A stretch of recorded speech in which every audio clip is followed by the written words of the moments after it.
order of business is the roll call, so I'll do it since our usual note taker isn't here. Yoey? Here. Zinn? Here. Nordwall? Here. And Osborne. Here. And close sign here.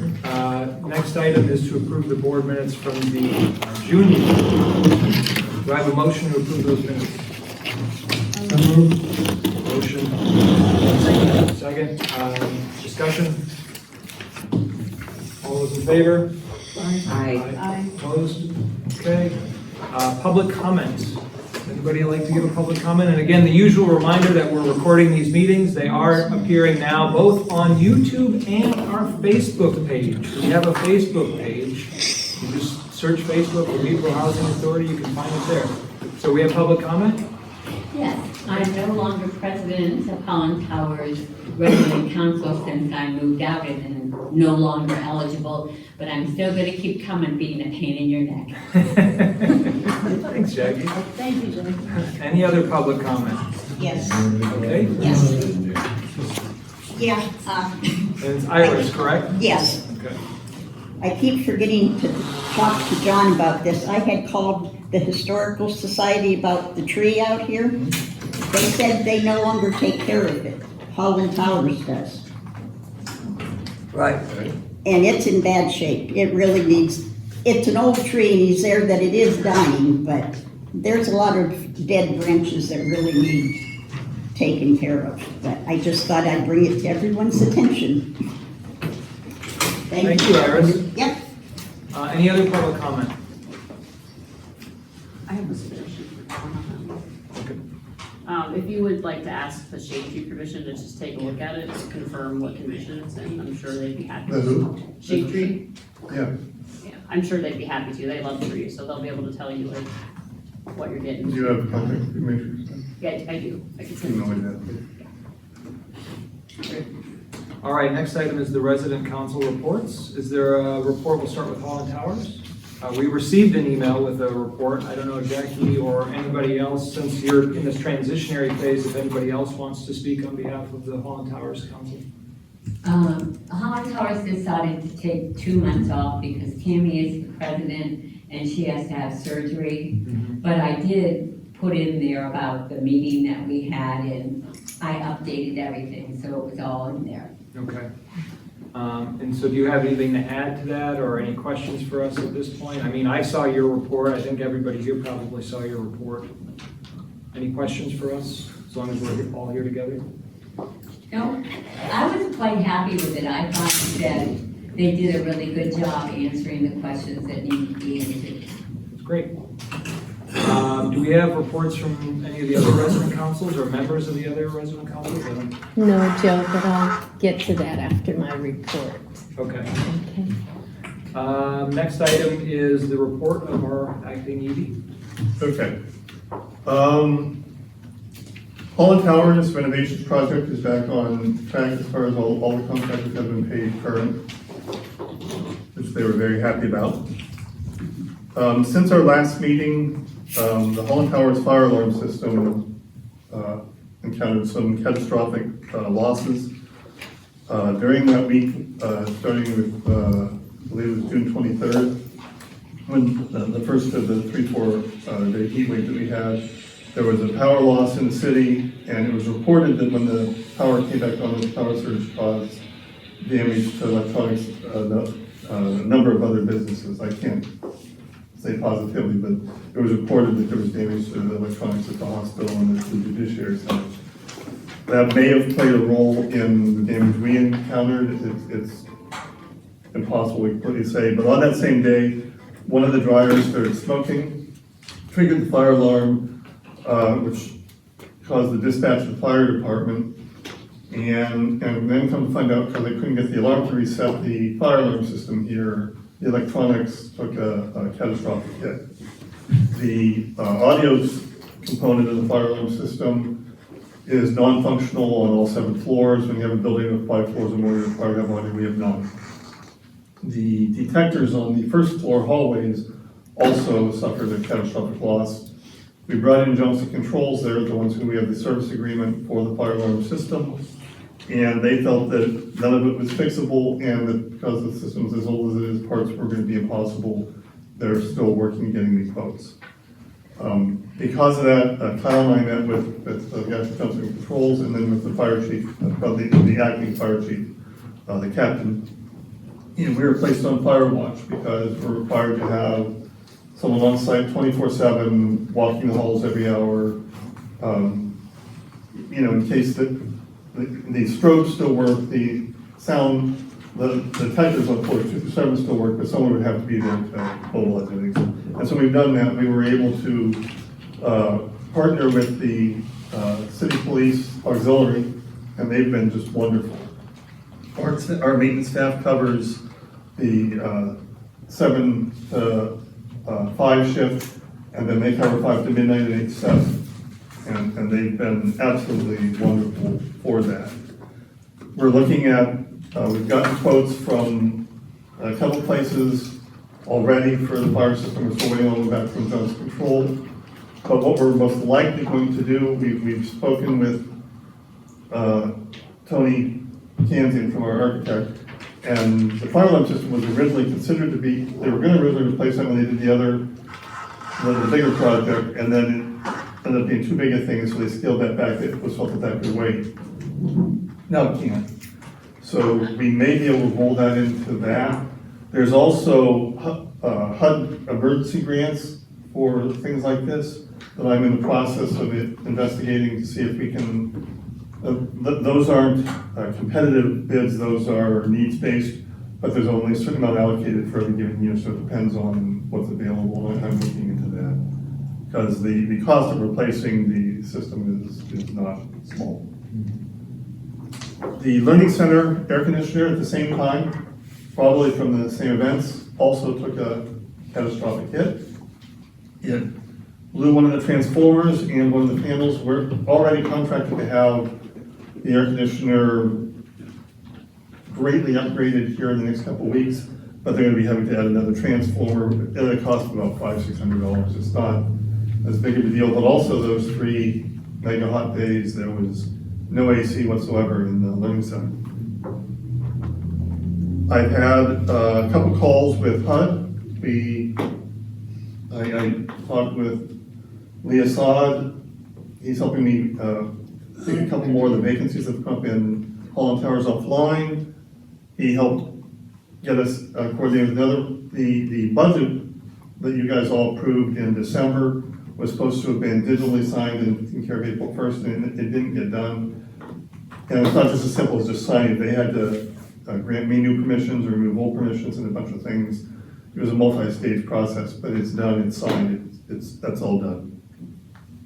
I did, while I was on that HUD call, Rhiannon Prescott got on the call and just wanted some updates on how things are going. And she caught me on a day shortly after the fire alarm lost and the air conditioning lost. And when she finished up the call, she wished me a good weekend. I reminded her that on the bright side, for her weekend, she wasn't me.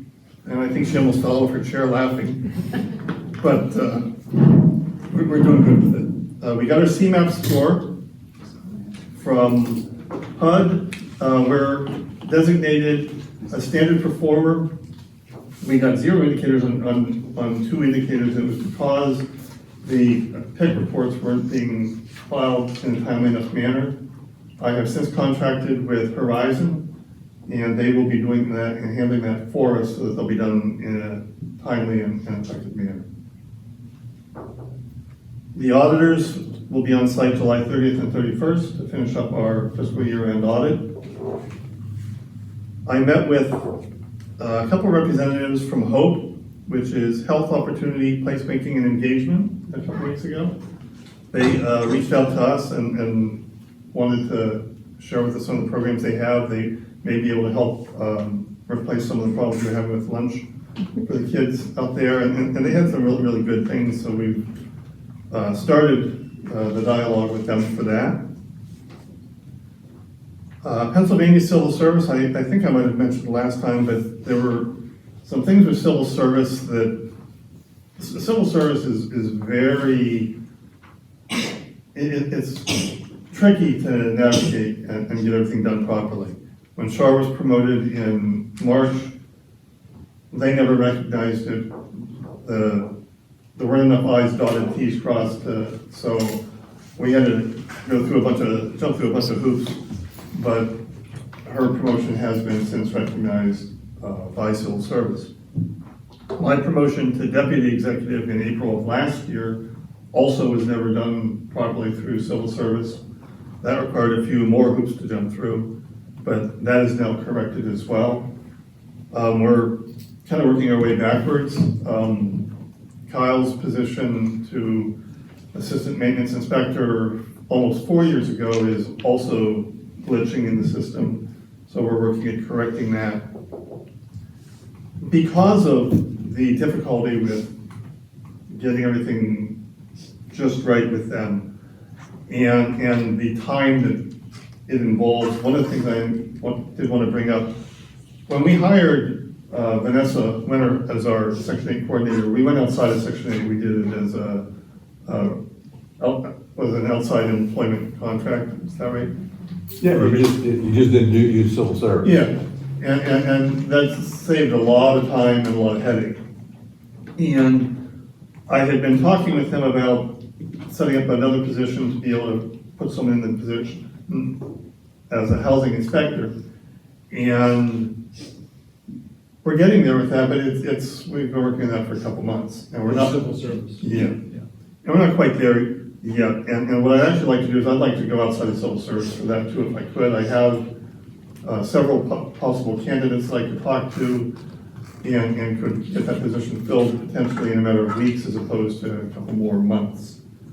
And I'm just not sure with the amount of headache involved with it, that civil service is giving us the most bang for our buck at the current time. So I'll leave that with you guys to consider. And then the last thing, actually two more things I wanted to mention. The bus stop that CAT is going to be putting up front for us, it had been temporarily delayed because they had to get permits because we're in the flood zone. But they've done that. They've gotten the city and the DEP approvals to proceed. I included their email in the packet, but they'll be contacting us soon, and that'll be coming to fruition sooner than not. So that'll give everybody a bus stop out front for the CAT. Fine, right? No, what was the other? Kyle can explain more about this as well, but the one other thing I wanted to mention, when we had our contractor meeting yesterday, the driveway that was originally to be torn up this week is not going to be torn up right now. It may not be torn up at all if things go the way they're hoping. They had originally said that they were going to tear it up, then they hoped not to, they were going to drill underground. Then they weren't able to get the cooperation they needed with the utilities for that. So then they were going to dig. Well, everything's been pushed back. The soonest they'll be doing anything on that will be mid-August. And at this point, they are planning on drilling underground anyway. So if they do that, there will be no disruption of the driveway. There will be a hole to the sidewalk, there will be a hole where it comes out over here, and everything else will be business as usual. So if they do end up tearing up the driveway, we do have plans in place for what to do with the dumpsters and everything, so everyone's services continue. But at this point, it appears they're not going to have to. And I think that's everything. Great, thanks, John. Oh, and I have one more, I'm sorry. This one was with you. With Joe's input, we looked at a third-party consulting firm that we're considering bringing in to evaluate the quality operations. They would do like a 3-month survey of the operations here and give us their feedback. And with his assistance, I applied for a grant through the Heinz Foundation. So we'll keep you appraised of that if that goes through and how that'll work. Now that's everything. Great, thanks, John. Any questions for Joe? I guess two things. First of all, the bus stop, awesome. Thank you to the residents. Thank you to Gretchen, everybody who helped move that forward. I'm really glad to hear that's happening. In terms of the issue you raised, hiring through civil service versus contract, Do we just need, can we just give, the board just give John permission to proceed with that when he's looking to hire, in this particular case, an inspector? Do we need to make it some kind of vote? How would that work? You don't have to do any voting now. I mean, what he would ultimately be doing is bringing a proposed contract to you like you did in the last instance, and then you would either approve that or not approve it. Once I have somebody lined Yeah. up. Quick question on that. Housekeeping, housing inspector, would that have to be part of our union? Or, in other words, I'm looking at how we currently staff and what their benefits and other things are. So again, I just want to make sure. I'm gonna go on a ledge here, because I don't know for sure, we gotta have to look at the collective bargaining agreement, but I'm thinking he's not, but that's. Well, Housing inspector is not. Yeah, so, Okay, see, that's what I'm saying. Are we choosing to take someone out of there or not? no, I think he's treated as an administrative individual, Okay. under civil service. One, that's it. And, I mean, it's just up to what you folks ultimately wanna do in the end. Yeah, our maintenance who are union are not civil service, and everybody else in the office is. Yeah, but they're union, so again, I just want to make sure we're keeping track. We've got lots of job descriptions under the collective bargaining agreement, there's no doubt about that. That's right, so, okay, that's what I was checking. Solicitor's report, thanks, John. Okay, it sounds like Attorney Quisenberry sent a response with respect to your proposed resolutions. I'll talk about it real briefly, just so that because I'm sure you'll have your own debate when you get down to that point. But just so that everybody knows the rules at play here, so to speak. So you put out your policies. You could adopt your policies as is, because they've been out there long enough at this point in time. You could decide that, hey, we'd like to have John go back and maybe revise the policies in some fashion, and then we would have to repost them and start that process again, okay? So we're not in a position where we could just amend what we have here and just approve it today type of thing. So when you get down to that point, no one necessarily has to make a motion to approve resolution number 7, so to speak. You can still discuss those things. You don't have to have a resolution on the floor to have a deliberation about your thoughts. But those are your options, and with respect to what Attorney Quisenberry, especially on the pest management plan idea, because I don't know what other, you might have gotten other responses and I don't know about that, but I saw that one. So he's reciting some circulars that HUD has put out over the years. Those are not mandatory requirements by any means. Those are at your discretion. You guys control what your plan says or doesn't say. The code section that he refers to really refers to, you make some sort of a 5-year electronic plan that you submit, and then you got the annual installments that you submit. Your plan could be as simple as, we want to do our best with respect to pest management. That's your plan.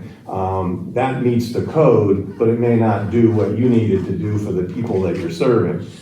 So what I think that Attorney Quisenberry is trying to point out is, hey, there's some other things out here that you might want to consider. If you do, you just sort of direct John to maybe revise the plan along those lines. From my reading of it, there's a lot there. And we're not the size of Pittsburgh or Philadelphia, so other than John becoming an expert in pest management and reading all those interesting articles, I mean, there's only so much you can realistically do. So you may want to ultimately take more time. You don't have to approve anything today. You can let this sit and say, hey, we'd like to read more of that and read some of those articles and see what we think. So that's my point on that, and I can address more later as that comes up. I know there was some questions with respect to the resident council here at Holland Towers, and Jackie had sent out their minutes and things of that sort. I did question Attorney Quisenberry with respect to, hey, what does that mean, memorandum of understanding wise? His response to me is let's continue to proceed. He's going to give me a marked up version based upon comments that I had made. I think he spent most of his time focusing on your 2 policies because he knew that they were up for a vote today. Because I had raised the issue with him that, hey, look, the resident council would have to approve this before we approve it, and doesn't sound like they might not be meeting, that type of thing.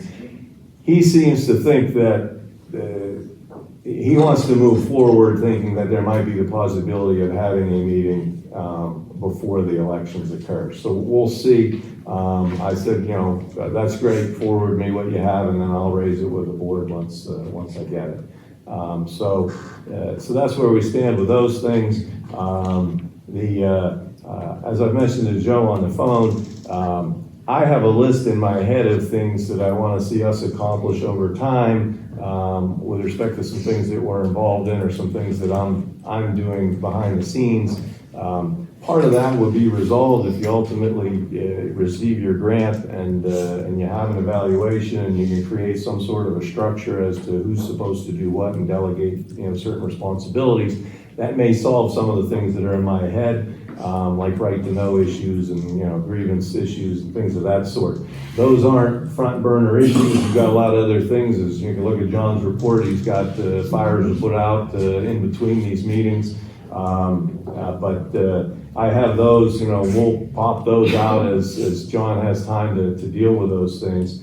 But we're able to function and, I'm addressing some of those things directly and John's assisting me with some of them. So we'll be okay. For whatever reason, your right to know stuff seems to have increased lately, which is an attorney's worst nightmare.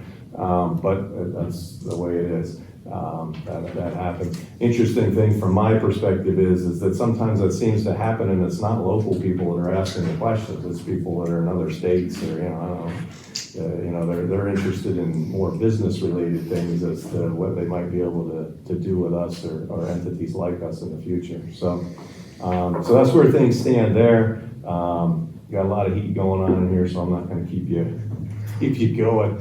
I'll let you move on to the next thing and I'll address whatever that comes up as it comes up. Any questions for Chris?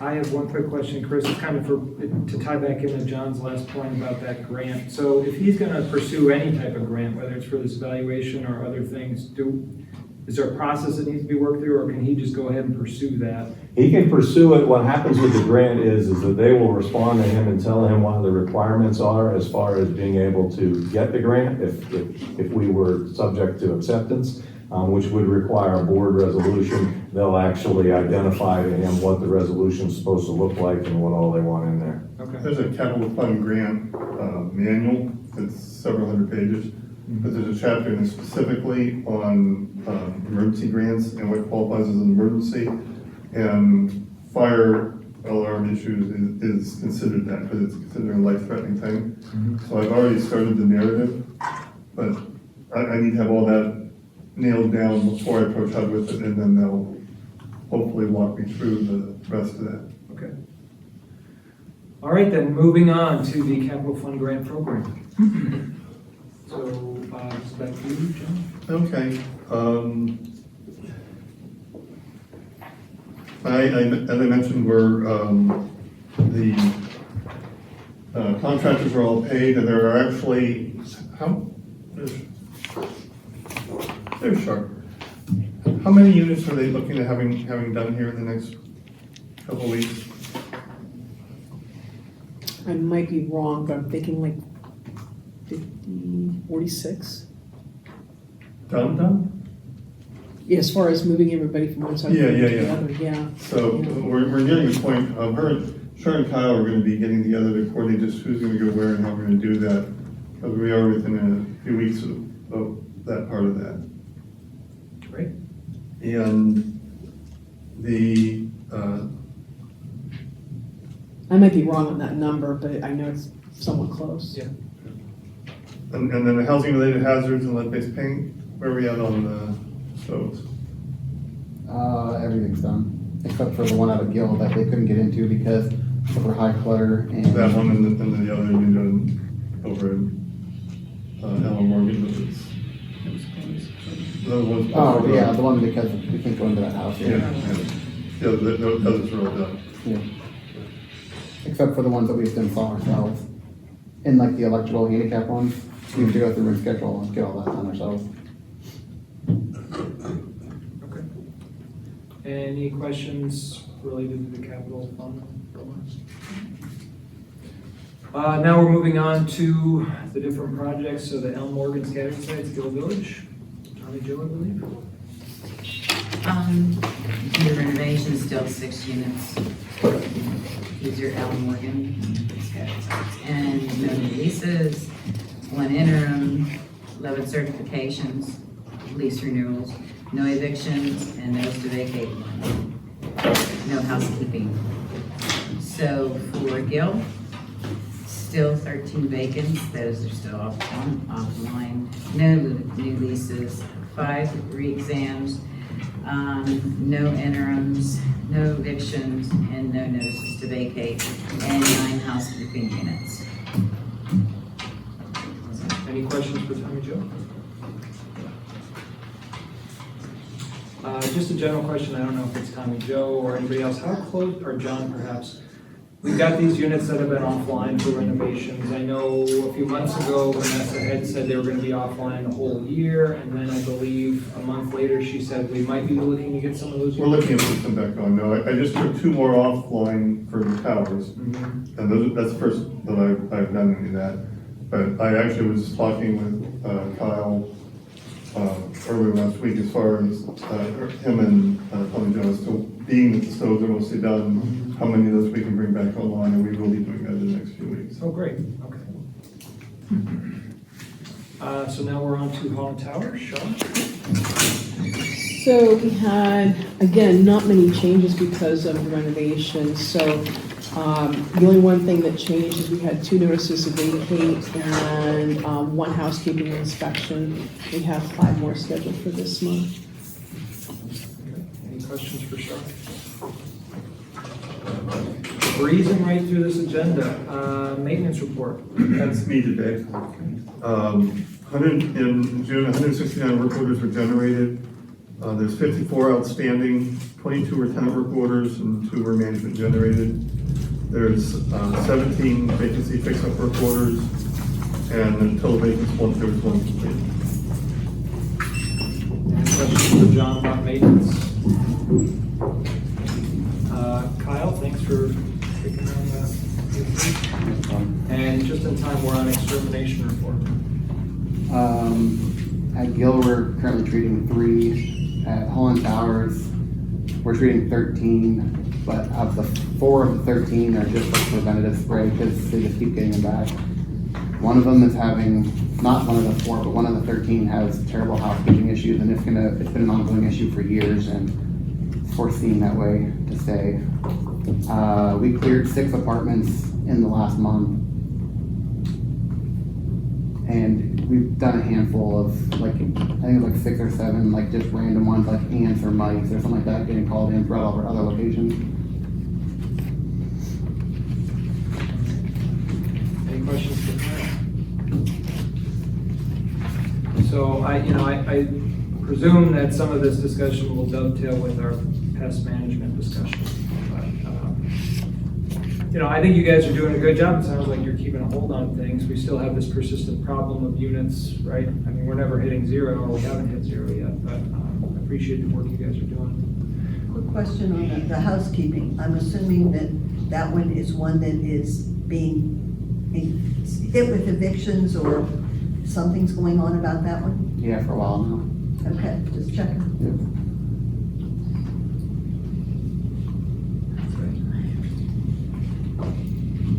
Section 8 voucher report. So Vanessa. We have 176 units under contract, 3 port-outs, 21 VASH, 1 home ownership, and 885 on the waiting list. I did get those letters almost completely out to do the purge Oh, on the great. waiting list. That's terrific. So we did start getting some of those back today. So that, just so I'm clear, because our waiting list is so long. So you sent out 885? By tomorrow, they will all be completely sent out. I have run short out of a lot of materials. That's a hell of a job in your first month? Yeah. Yeah. Great job, thank you. We've got 5 outstanding vouchers. And 2 recertifications, 5 recertifications. And 11 annual. questions for this? Again, bravo on that. Last we heard, it was like, maybe we'll get it done by the end of the year, and lo and behold, we got it done within a They work month. really hard. Yeah, that's terrific. Amazing. Yeah. And then the Section 8 inspection report. We had 4 inspections, 1 failed. Okay. End of year. And just so I'm clear, when they fail, they get a re-inspection, they get a certain amount of time. All right, any further questions about the inspection report? Applications? Just a quick Oh, question, again, just trying to understand. We did 11 research, but only 4 inspections? Yes, they are getting those caught back up Okay. without having the actual inspector position filled. Gotcha. All right, applications? We had 12 total, 6 were online and 7 were paper. I'm sorry, 6, 7, 8, 9 were online and 3 were paper. There was 1 2-bedroom paper and none of the others. And then online, 2 bedrooms were 6, 3, 4, and 5 bedrooms were each 1. Any questions for Joe about applications? All right, Resident Initiatives Coordinator, Carl. Okay. The summer lunch food program has been canceled at both William Gill and Morgan Village due to the type of lunches that were being distributed. As an example, one of the lunches consisted of Doritos with salsa sauce and a beef jerky. The next day was butter bread. You would put butter on a piece of bread, and they gave them a little round bowl of fruit cocktail and milk. Who is providing that to? That's IU5 in Edinburgh. And so the children stopped coming, and the parents weren't happy because the parents could feed them more nutritious meals than that And I at home. assume we've let the IU know? Yeah. Okay. Yeah. I'm curious what their feedback's gonna be. So, however, we are teaming up with the YMCA to distribute 6 bags of food on Mondays and Thursdays from 4:30 to 5:30. The food bags consist of 3 breakfast bags and 3 dinner bags, plus the tenants will get a half a gallon of milk. And flyers went out to all the residents. This is just for Gill. It's kind of like a starter place to see how well that goes. Maybe we can do for next year all 3 sites. But anyway, so far there's been about 28 to 30 people that have signed up for that. So, as requested at the last board meeting, it should be in the board packet. I have a proposal from CATA to travel to the Carnegie Natural History Museum, and they gave 2 quotes, $385 for 1 bus, which holds 24 people, and $770 for 2 buses. And both councils opted for number 1, $385. So, then the budgets for the Meadville Housing Resident Council. The HACM intends to budget the amount of $1,575 for the Meadville Housing Resident Council based on occupancy, coupled with $1,000 from the Housing Authority for a total budget of $2,875 for fiscal year April 1st, 25 through March 31st, 26. And for Gill, the HACM intends to budget the amount of $1,500 for the William Gill Resident Council based on occupancy, coupled with $1,000 from the HA for a total of $2,500 for the fiscal year April 1st, 2025 through March 31st, 2026. So if the board can approve that, it would be greatly appreciated. Any questions for Barb? Is that operating off of what John said, HUD? So, I was curious. right, So yeah, can you please refresh my, because I'm new to this, how do these budgets break down? So HCM budget's 1,500, for example, for Gill based on occupancy. What was the other figure? the other figure, hold on here, Joe. Okay. The other figure for the Meadville Housing Authority was, the HACM is for the amount of 1,575 based on occupancy. And then coupled with that, the 1,000 from the housing, the extra 1,000 from the Housing Authority, which I had asked for at the last meeting, but it was requested to get this from CATA and do the budgets for the council. So that's what I did. HUD allows a total of $25 per unit. 15 usually goes directly to the council, and 10 usually gets held by the housing authority. So you've got 100 units of Gill, so that's where you get the 2,500. And there's 115 units in El Morgan and scattered sites, times the $25 is where those numbers are coming from. Okay. And traditionally, I think for a number of years now, the authority has chosen to use the additional $10 as part of the fees that we have allocated that they can spend. So rather than the authority keeping $10 of the 25. So that's what she has in the budget, is Right. the full complement, the 25 for each unit. And that's what requires a vote, because that's essentially extra money that. No, it's not, the option to keep 15 in the council and 10 by the housing authority is more by convention. The whole thing can go to, and she's right, that it traditionally has. The problem that was brought up at the prior meeting is that more than those amounts were considerably more than those amounts were being expended, but those amounts are fully available. Okay, so you are or not requesting us to? She's giving you a budget showing how they'll use the money, being given the full complement of that. The MOU requires us to approve their budget before they can expend funds. Got it. So we're a little behind on this, but we need to catch up. But no, the MOU specifically said, they bring us a budget in April, we approve it, and then they are free to spend the funds within that allocation. So, yeah, we do need to approve these. Okay. So there's no, because last time it sounded like you were requesting additional funds above and beyond. That was 1,000 for each council from the Housing Authority. So that is an additional 1,000 for each council. Right, but it's my understanding that it was approved last year, so that's my understanding, because it's been going on for a while, so. So then I guess my question is, so where will that additional 1,000 go? Because I see in both budgets, you've got, you're assuming in your budget, if I'm understanding it correctly, that the board will approve that additional 1,000 for each council. Correct. Which would put you, according to your figures here, the field trips and travel for the Meadville Housing Resident Council would be 2,575. Right, And for Gill, it would be 2,270. right.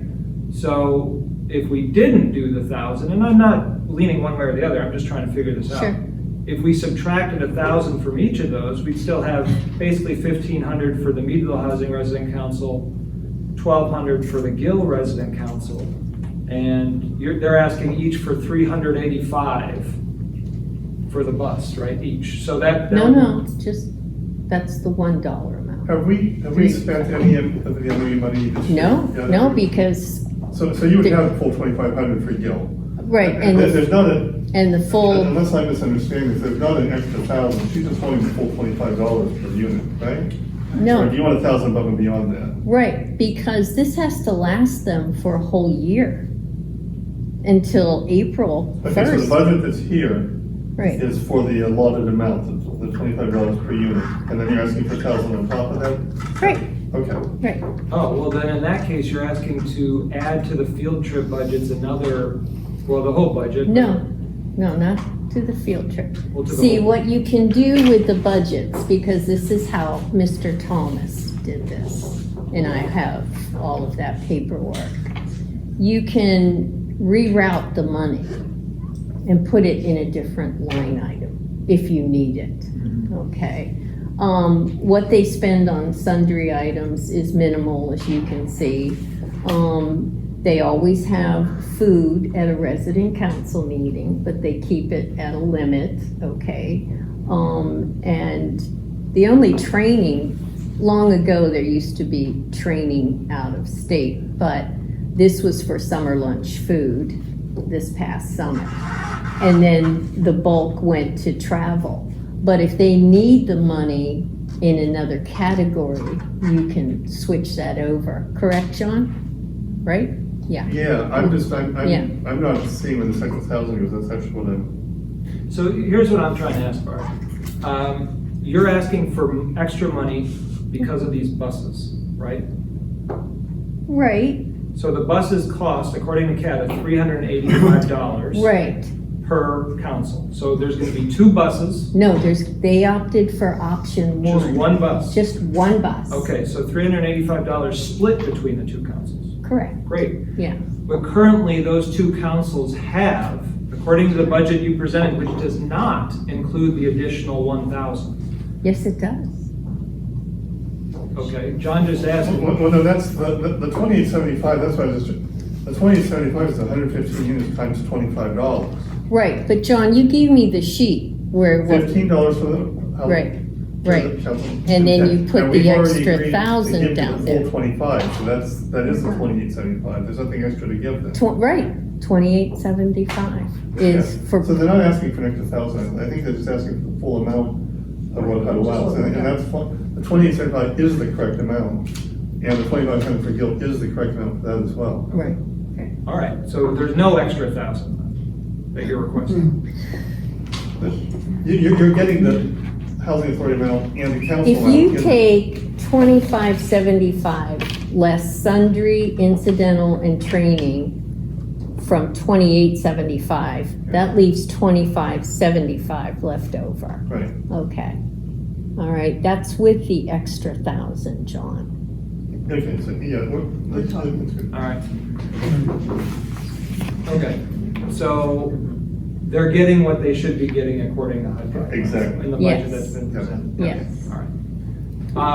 And we need to vote on this? Yes. Sounds like it, I mean, you could do it all in one motion, you could move to approve both resident council's budgets. Is there a motion to approve the budget in front of us for both councils? I will so move. And again, then they submit their costs, and if they want to change categories, they can reallocate it, and we will pass it in the budget. Is there a second? Second. All right. Any further discussion? All right, all those in favor of approving the 2 budgets, say aye. Aye.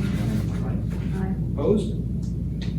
All right, moving on then to the resolutions.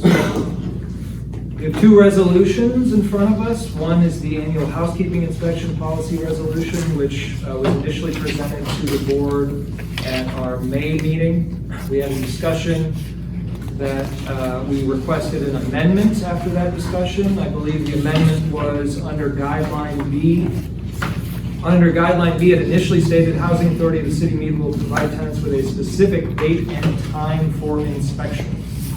And then Shar had said, hey, rather than a specific time, can we get a time window, right? So we can give you all more flexibility. The board, thought that that was fine. So then that policy was amended. It now currently says, housing authority of the city of Meadville will provide tenants with a specific date and time window for inspection, except in the case of emergencies.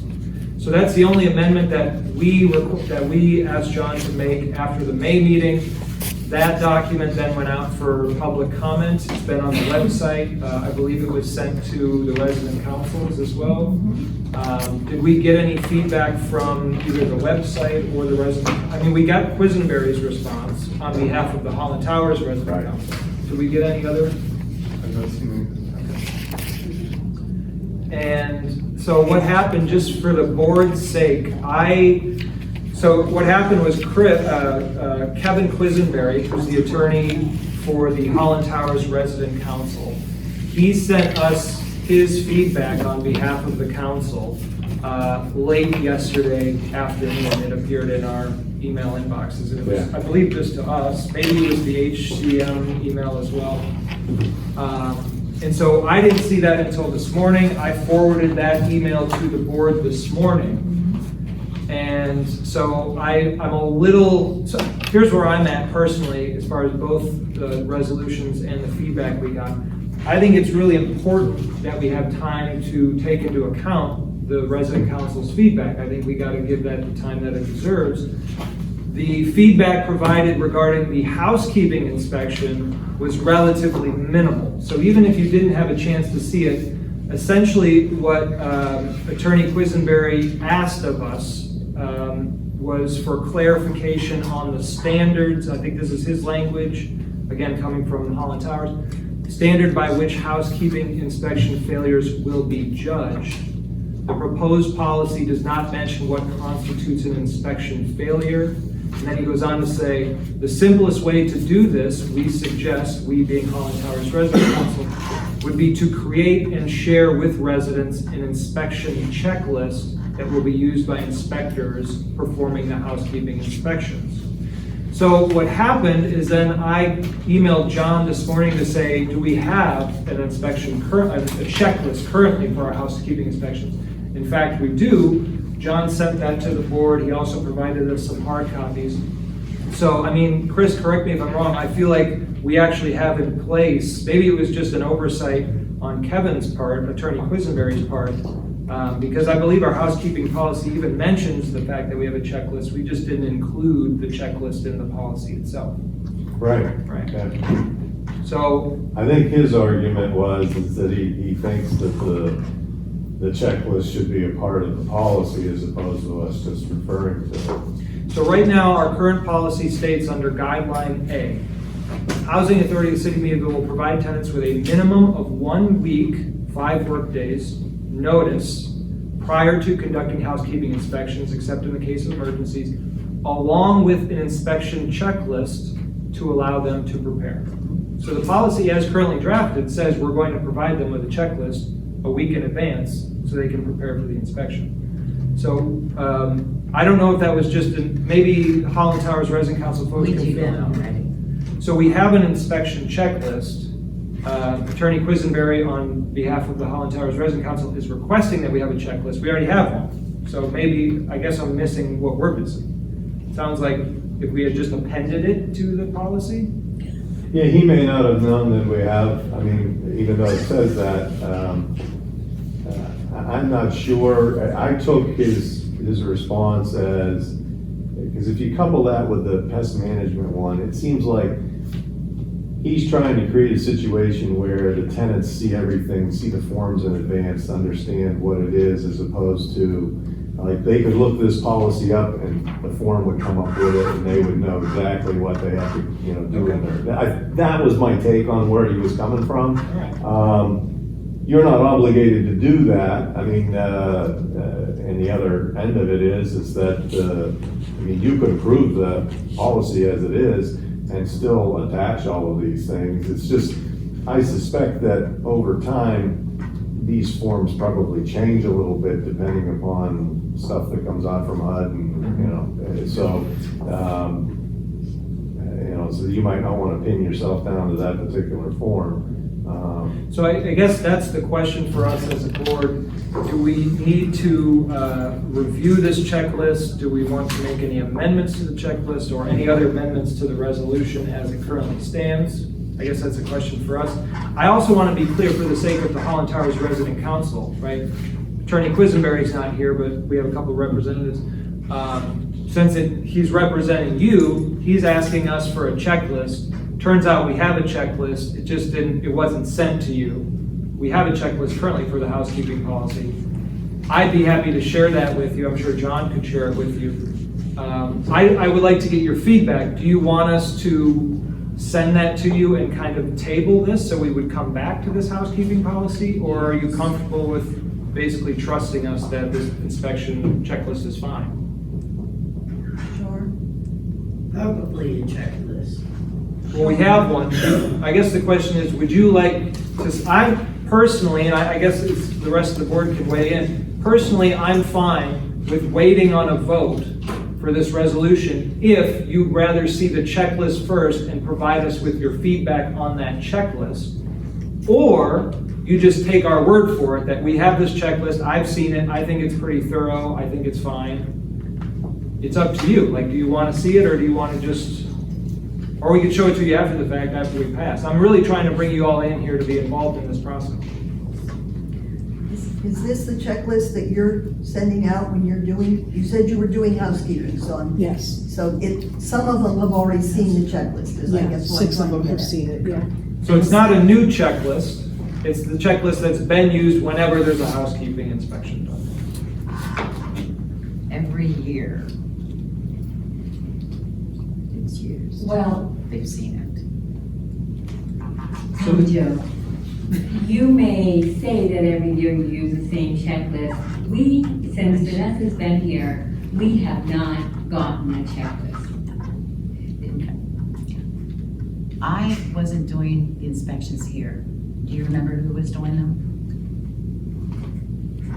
I mean, maybe this is beside the point. So you're saying you've never seen this checklist before. The question is, would you like to see it before would you like to see it before we take any action? Ultimately, it's up to the board to make that decision, but I would like to hear your preference.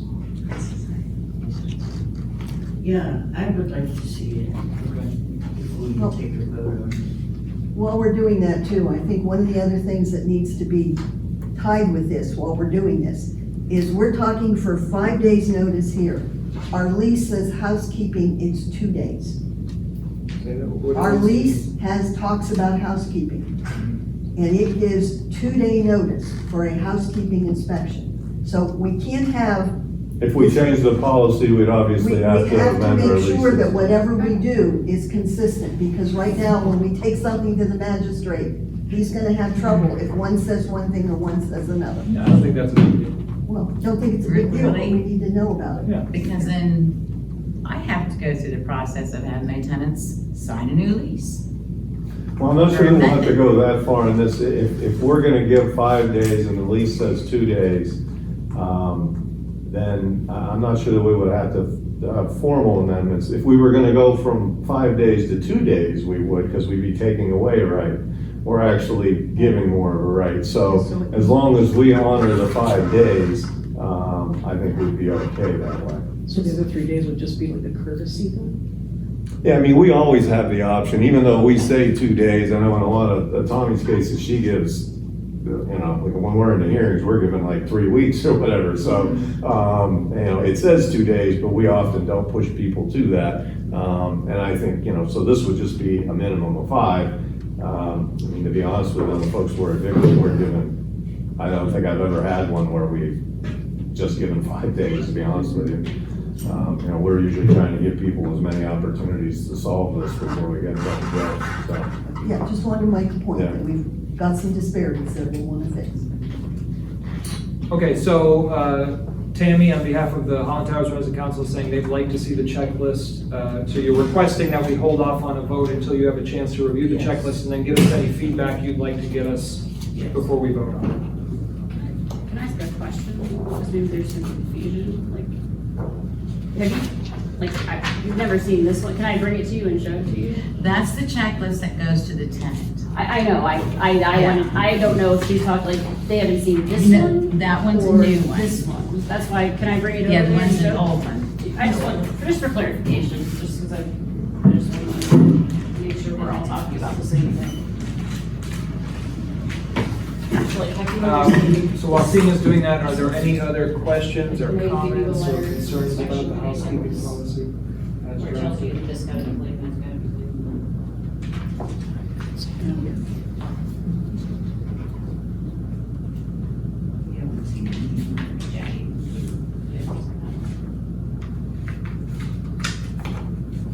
No. When Danny he did our inspections. And when I was managing the towers, I sent them a letter, letting know that he was gonna be in this month, date. And that checklist was with that letter. So they knew exactly what he was going to do. I'm asking because I was a resident and I definitely saw this. Every time there was an inspection, this, I could see. We used to get this at the end of the inspection and we would have to sign off on it. So we knew the day of what we failed on, what we passed, why it was failed or passed. And the resident actually had to sign it before the inspector left. I think that's important.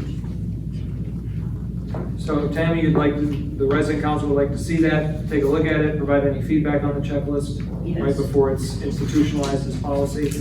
I'm okay with that. I don't know if we need to formally table it then. No, because nobody moved to, so would you just go past it and go to the next thing? Okay. In that case, can one of either John or Chris send the resident council and Attorney Quisenberry this checklist? Yeah, I'm gonna do that.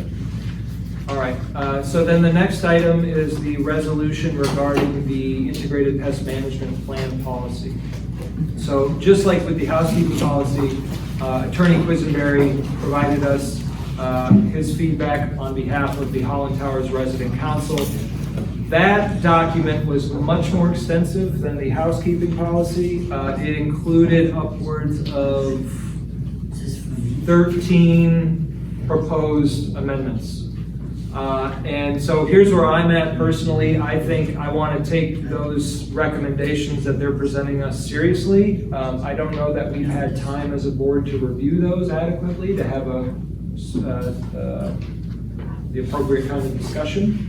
So I guess where I'm at is effectively tabling it. I mean, It would just skip it, yeah. right, and then returning to it once the board has a chance to review, right, the recommendations that were given to us by the attorney. And I can forward to the board, the section for the code of federal regulations and the 2 circulars that he's mentioned in there. That'll give you a better flavor for where he's really coming from, because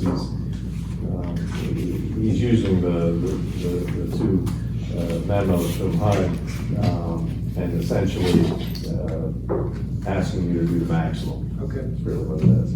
Well, and I have 2 questions on that. First, while I agree that there's enough here that we probably, before we do this, I want it done right and only want to pass it once.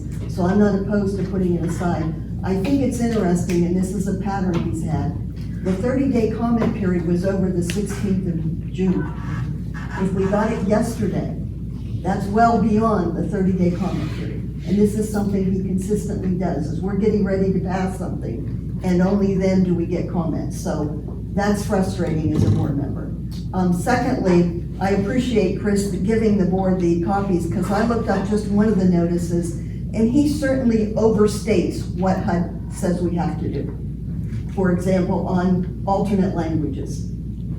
That is not the way it is written in the notice. So that'd be hard to do, what's recommended Exactly, there. what he recommended is beyond feasible, but again, all HUD says is if you know clients have a language issue, make it available to them in the language or in the format that meets their need. And our resident council people, or not resident council, our staff people know if someone has a language barrier, and we could easily provide that, and we do. But this idea that it has to be available in every format is well beyond what it states. So here's where we're at. We have 6 single-space pages of recommendations that we can either work through now as a board, or we can give ourselves some time to review them on our own and then come back to them in the near future.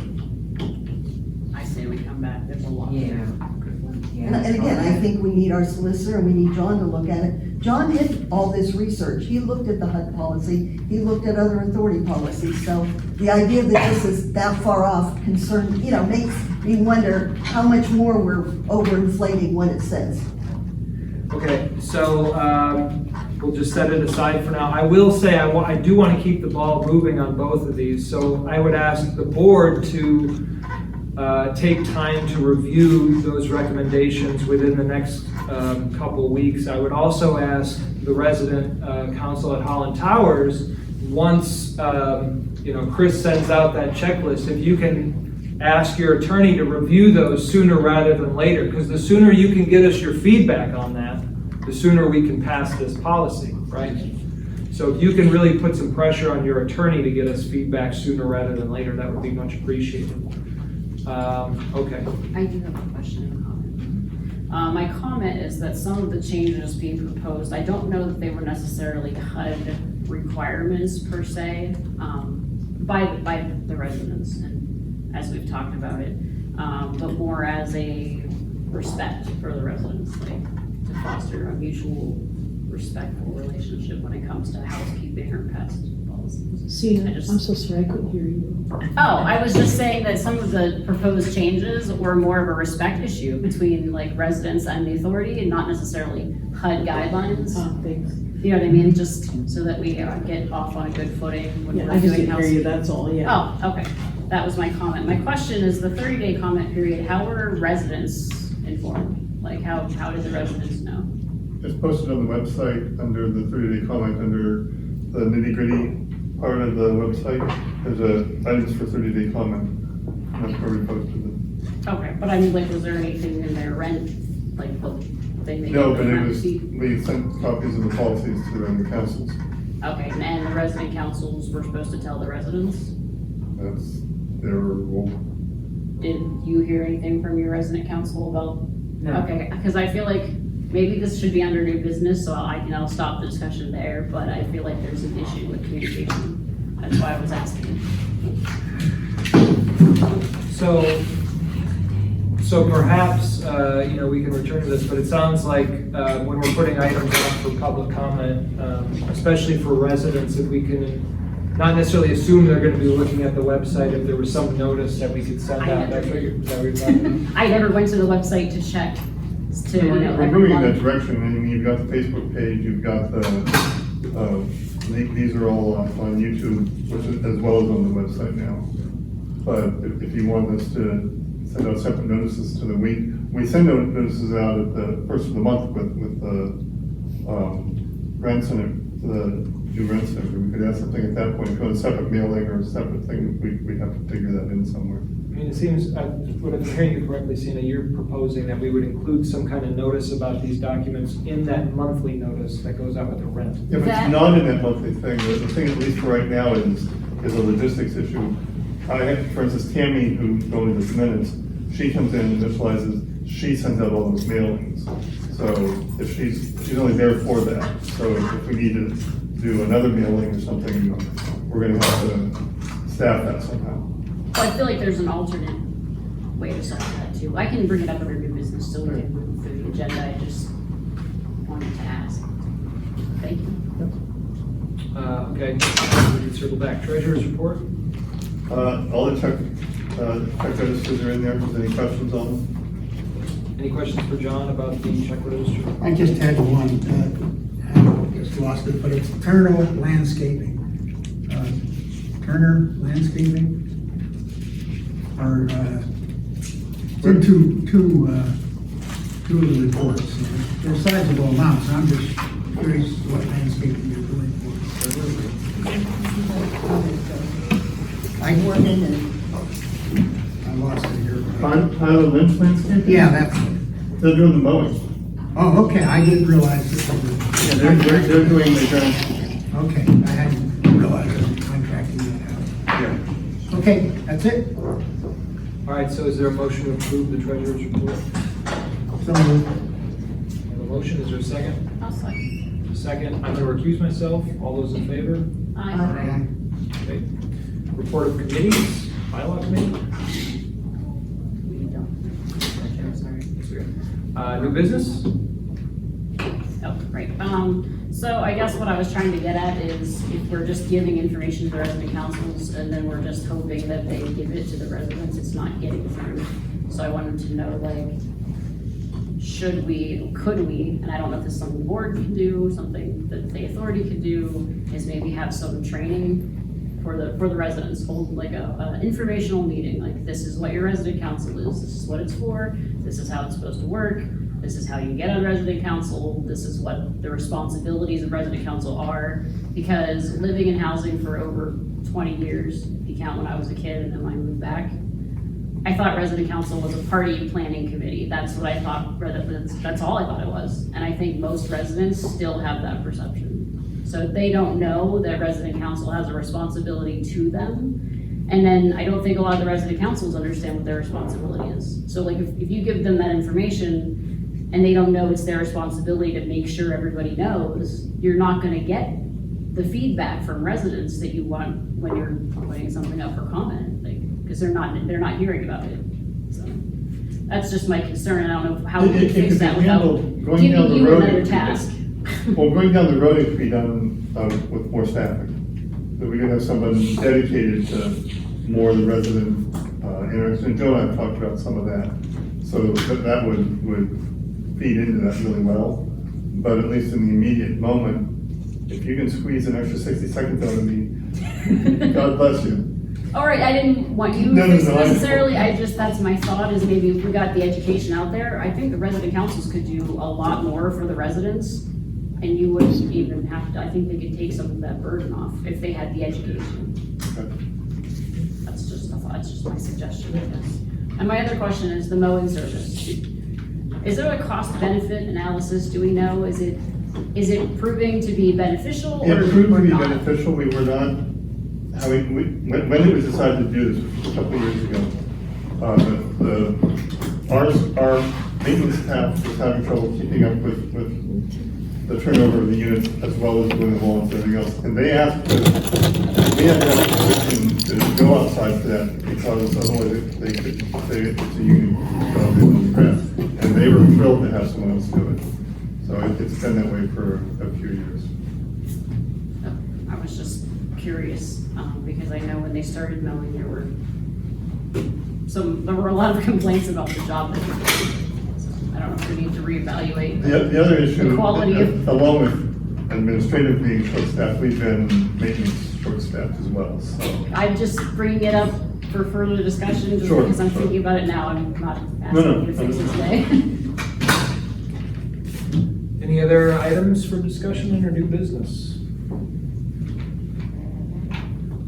I'll just add to some of the things Sina said and also introduce a new thing. So John and I actually met with the executive director of the Clarion Housing Authority. Was that yesterday? Yesterday afternoon. And the reason we did, you might recall, the board members might recall, back in May, when we talked about the housekeeping policy, Sandy Farkas was here from CHAPS, and Sandy had recommended that we reach out to Clarion Housing Authority because they have what's called a resident services coordinator at Clarion. And that person's job, among other things, is to do regular check-ins with tenants to kind of make sure that things are up to speed with housekeeping. It was a great meeting that we had with this woman, Penny Campbell. Long story short, they got a fair grant for this position, so it's a limited time, but she had plenty of recommendations about possible funding if we were going to try to pursue this type of position. This could, for example, be a position that might do some of that educational work. It could also be somebody who could help out, as we initially discussed, with housekeeping issues. So that's just kind of an FYI for the board. I'm happy to be working with John to maybe chase down some funding so we can really take that seriously and maybe hire that position. As far as these policies, when they go out for public notice, it sounds like it would be a good idea to include at least a note in those monthly rent mailers that says, hey, this new policy is up for consideration, it's on our website, go to the website, right? So that residents are aware that it's there. It sounds like there's a bigger issue in terms of residents being informed about what the resident council is. Again, maybe that's something that a new staff person could handle if and when we get to that place. Anything else? Yeah, so. Essentially, it's nothing that we don't know. We need more staff, but we also need to find out, where are the gaps? What kind of staff do we need to fill these gaps? And I think to circle all the way back to your initial report, right, if we can get a kind of system-wide evaluation of the housing authority to really pinpoint where those gaps are, that could go a long way for us. All right, last item is communications. Any communications? More or less just did that. And then, so motion to adjourn. So moved. Second? Jane seconded. All those in favor? Aye. All right. Kyle, can I talk to you now?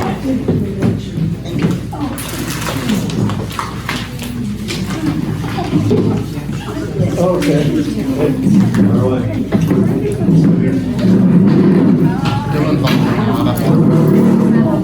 let me know if you need anything. All right.